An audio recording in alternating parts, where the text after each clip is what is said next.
The average person believes money is earned through hard work and saving every penny, but the top 1% knows something completely different. Most people think that getting rich is all about grinding away at a 9 to 5, maybe working overtime, and then meticulously saving every single penny they can. They squirrel it away, hoping that one day, magically, it'll turn into a fortune. But here's the thing, the top 1%, the people who are actually building serious wealth, they operate on a completely different wavelength. They understand that wealth isn't just earned, it's created. And it's created through a set of beliefs that, honestly, sound completely counterintuitive, maybe even a little crazy, to the average person. They're the kind of ideas that most people just dismiss as too risky or totally unrealistic. Now, I've spent a ridiculous amount of time, we're talking years, diving deep into the financial mindsets of over 200 millionaires. I wanted to know what makes them tick, what they believe about money that the rest of us just don't get. And through all that research, I've distilled it down to these 8 core beliefs. These are the fundamental principles that separate the truly wealthy from everyone else. And let me tell you, belief number 7 is an absolute game changer. It's so controversial that if you mention it to most financial advisors, they'll look at you like you've got 3 heads and tell you it's flat out impossible.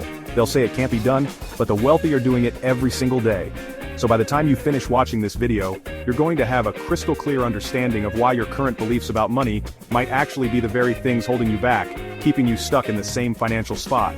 And more importantly, I'm going to reveal the one specific belief that a staggering 89% of the millionaires I studied share, yet it's something that less than 3% of the general population even considers. Stick around because this could seriously change the way you think about money forever. And as always, make sure to smash the like button for the YouTube algorithm.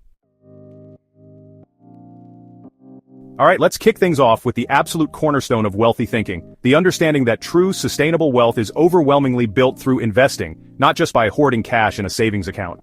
Now don't get me wrong, saving money is important. You absolutely need an emergency fund, you need that cushion, that safety net. But here's where the mindset of the top 1% diverges sharply from the average person. For most people, saving is the end goal. They save, they see the number in their bank account go up slowly, and they feel secure.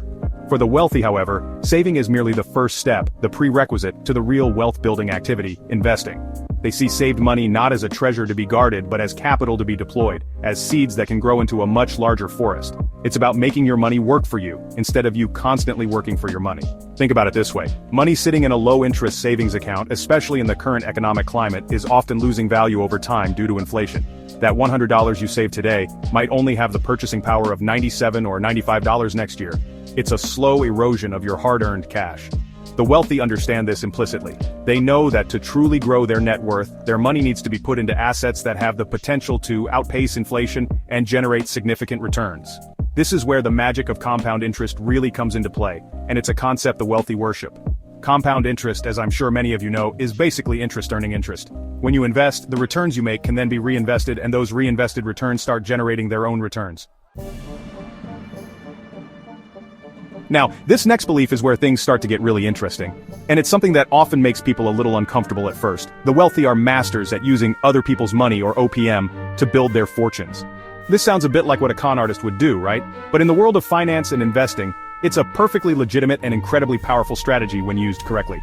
The average person tends to be very debt-averse, and for good reason when it comes to high-interest consumer debt like credit cards or payday loans. That kind of debt can absolutely destroy your financial well-being. But the top 1% differentiate between bad debt and good debt. Bad debt is money borrowed for depreciating assets or consumption. Think financing a fancy car you can't really afford or racking up credit card bills on vacations and dinners. Good debt, on the other hand, is money borrowed to acquire assets that have the potential to increase in value or generate income, ideally at a rate higher than the interest on the loan. This is where leverage comes into play, and it's a concept the wealthy understand and utilize to amplify their returns significantly. Think about real estate, which is a classic example. Alright, let's talk about income. The average person typically relies on a single source of income, usually their primary job. They get their paycheck, pay their bills, and that's pretty much the extent of their cash inflow. If they lose that job, their entire financial world can come crashing down. It's like standing on a one-legged stool. It might feel stable for a while, but it's inherently precarious. The wealthy, on the other hand, almost universally understand the critical importance of having multiple streams of income. They don't put all their eggs in one basket. This isn't just about having a side hustle, though that can certainly be a starting point. It's a more fundamental philosophy about diversifying your revenue sources to create both financial stability and increased earning potential. Think of it like a river system. A single stream can dry up, but a river fed by multiple tributaries is much more resilient and powerful. The wealthy actively cultivate these different tributaries of income, knowing that if one slows down or even dries up completely, the others can continue to flow, protecting their overall financial health. What kind of income streams are we talking about? Well, it can be a whole range of things. There's earned income from a primary business or high-paying profession, of course. But then they add layers: investment income from stocks, dividends, bonds, or other financial instruments. Rental income from real estate properties is a huge one for many wealthy individuals. Royalty income from intellectual property like books, music, or patents. Chapter 4. Belief number 4. Time is more valuable than money. This next belief is one that I personally resonate with very deeply, and it's something that becomes increasingly apparent as people accumulate more wealth. The wealthy understand that time is their most valuable, and ultimately their most finite asset. Money can be lost and remade. You can earn more money, you can invest and grow your money. But time? Once it's gone forever. You can't buy more hours in the day. This realization profoundly shapes how the top 1% make decisions and structure their lives. For many people, especially when they're starting out, the default is to trade their time directly for money. Chapter 5. Belief number 5. Take calculated risks. Now let's talk about something that often separates the financially successful from those who stay stuck: risk. The average person is generally risk-averse. They prefer the perceived safety of a steady paycheck, a secure job, and predictable, albeit often low, returns on their savings. The idea of taking a significant financial risk can be terrifying. The wealthy, however, understand that risk and reward are inextricably linked. They don't shy away from risk. Instead, they learn to understand it, manage it, and take calculated risks. This is a really important distinction.